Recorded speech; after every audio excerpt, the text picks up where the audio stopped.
Hello दोस्तों, स्वागत है आप सबका एक और वीडियो में। आज के दिन आप देख सकते हैं कि निफ्टी 50 में 1.5% की गिरावट है।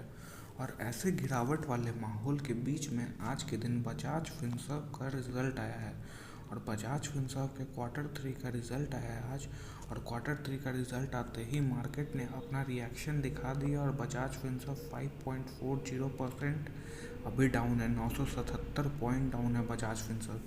तो हम लोग अभी थोड़े देर में बजाज फिनसर्व के रिजल्ट को देखेंगे। उससे पहले पावर ऑफ इंडियन स्टॉक्स को सब्सक्राइब नहीं किया है तो सब्सक्राइब कर दें और बेल आइकन को भी दबा दें ऐसे ही यूजुअल वीडियोस पाने के लिए। सबसे पहले फिनसर्व का रिजल्ट है और रिजल्ट करीबन जो है सो 1:31 के आसपास रिजल्ट आया। और रिजल्ट आते ही आज के दिन स्टॉक में भारी गिरावट हुई है। और अगर हम लोग देखें तो 1:30 यहाँ के आसपास और उसके खटाक से यहाँ पे गिरावट।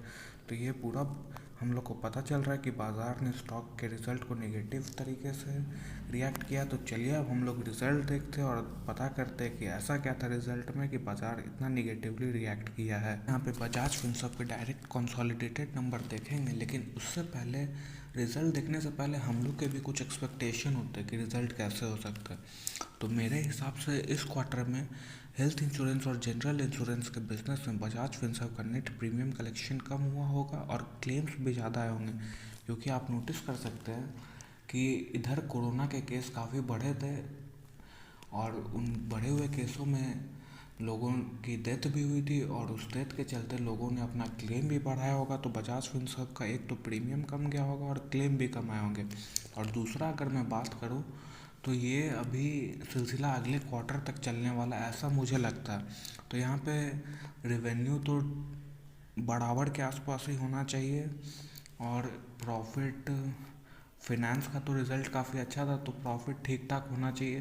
तो चलिए ये मेरे एक्सपेक्टेशन। अब चलिए हम लोग देखते हैं कि आखिर रिज़ल्ट क्या आया है। वो अभी दूध का दूध और पानी का पानी हो जाएगा। तो यहाँ पे आप देख सकते हैं कि ये सीक्वेंस सही है। ये यहाँ पे है दिसंबर, उसके बाद ये यहाँ पे सितंबर और ये लास्ट ईयर का दिसंबर। तो अगर हम लोग देखें तो यहाँ पे रिवेन्यू अगर देखें टोटल इनकम, तो इस साल टोटल इनकम है, इस साल के दिसंबर क्वार्टर में टोटल इनकम है 17,619 करोड़, जो कि पिछले क्वार्टर में था 18,000 करोड़ और लास्ट ईयर के क्वार्टर में था 15,960 करोड़। तो हम लोग यहाँ देख सकते हैं कि लास्ट ईयर के क्वार्टर के कंपैरिजन में तो जंप है, पर लास्ट क्वार्टर के कंपैरिजन में गिरावट है यहाँ पे। तो अगर हम लोग यहाँ कंपेयर करें कि कौन से इनकम में गिरावट हुई है, यहाँ पे हम लोग देख सकते हैं कि इंटरेस्ट इनकम तो बढ़ ही रहा है।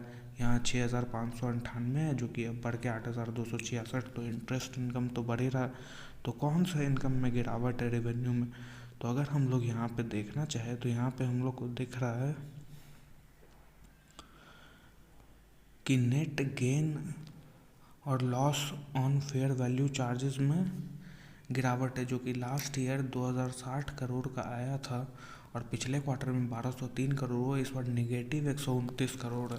तो रेवेन्यू में यहीं पे गिरावट है। तो रेवेन्यू में तो बजाज फिनसर्व इस बार डाउन है। अब अगर एक्सपेंसेस उन्होंने कंट्रोल किए होंगे तो प्रॉफिट पिछले साल से ज़्यादा होगा, क्योंकि हम लोग जानते हैं revenue minus expense equal to profit. तो अब हम लोग चलिए यहाँ पे एक्सपेंस देखते हैं।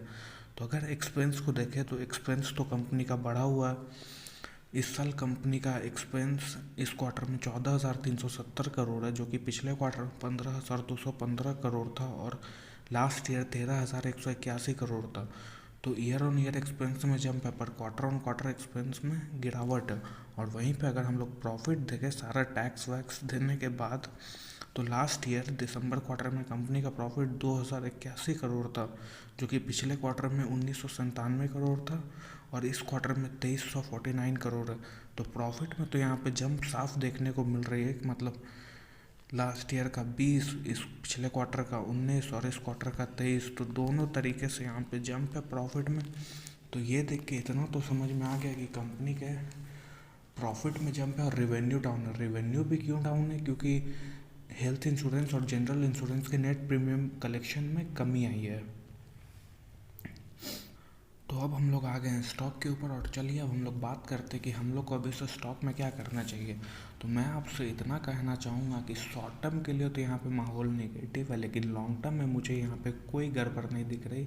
अभी थोड़े से सिचुएशन वैसे हैं, तो लॉन्ग टर्म में ये कंपनी और भी अच्छा काम करने वाली है। तो अगर आप इसमें इन्वेस्टेड हैं तो आप होल्ड कर सकते हैं, और अगर आपने अभी तक इन्वेस्ट नहीं किया और इन्वेस्ट करने का प्लान है तो आपके लिए ये गिरावट मौका हो सकता है।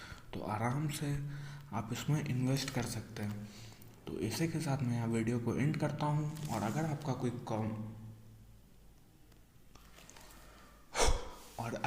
कोई क्वेश्चन है तो आप कमेंट करके मुझे बताइए, मैं आपके क्वेश्चन का आंसर देने का पूरा पूरा कोशिश करूँगा। धन्यवाद।